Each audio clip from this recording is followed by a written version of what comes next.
Sa number 2, nagsabat na ang kampo ni Anay 3rd District Congressman Albee Benitez sa alegasyon sang saksi sa mga oppositors nga hindi siya o kung wala siya naga-istar sa Mountain View Subdivision sa Bacolod City. Sunod sa abogado ni Benitez, ang mga saksi hindi taga Mountain View. May report si Romeo Subaldo.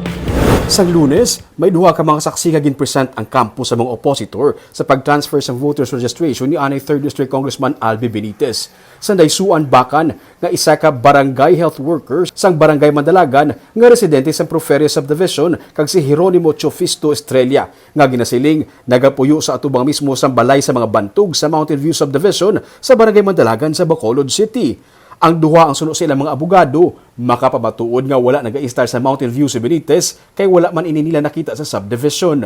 Sa position paper kagin sumiti sang kampo ni Benitez nakasaad diri nga si Bakan ang hindi man gani residente sa Mountain View kundi sa katupad lang nga subdivision kag bilang isa sa mga BRT sang barangay. Wala niya man nasulod ang tanan nga mga balay kag nakita ang mga nagapuyo diri ilabi na nga may pandemic pa. Sunod sa kay Attorney Andre Norman Saril, abogado ni Benitez, ang iloy mismo naman ni Estrella ang nagsiling nga wala na siya nagapuyo sa Mountain View hubalin pa sang 2007. Execute affidavit ang mother mismo ni Chuck Estrella. Stating na si Chuck ni way back 2007 wala na nag-start sa Mountain View. 2007 he went to Manila, nag-college siya, and then he got married, he stayed there, and he came back here mga 2012. 2012. But since 2016, he has been residing na sa City Heights Subdivision with his family. So, clearly, hindi matuod nga ang hambal nga diragi siya ga-istar sa Mountain View kag wala ay nakita. Sa alegasyon sa oppositors nga wala sang proof of residency si Benitez sa Bacolod kay bag-o lang ginbakal ang balay sa tupad sang balay sa iya nga pamilya.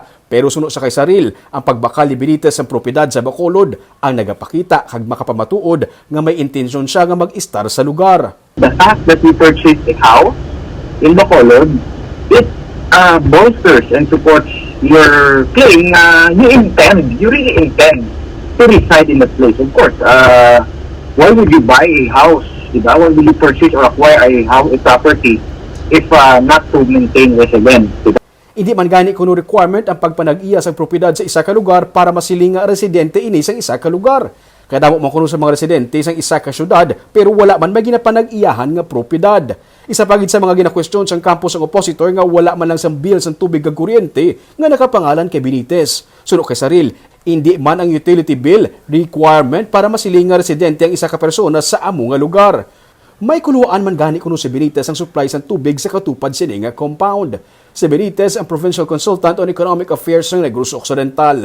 Gani suno sa kay Saril bilang empleyado sa Kapitolyo, naga-report siya diri kag para mangin mahapos ang iya nga pagkadto sa Kapitolyo, sa Bacolod siya naga-istar.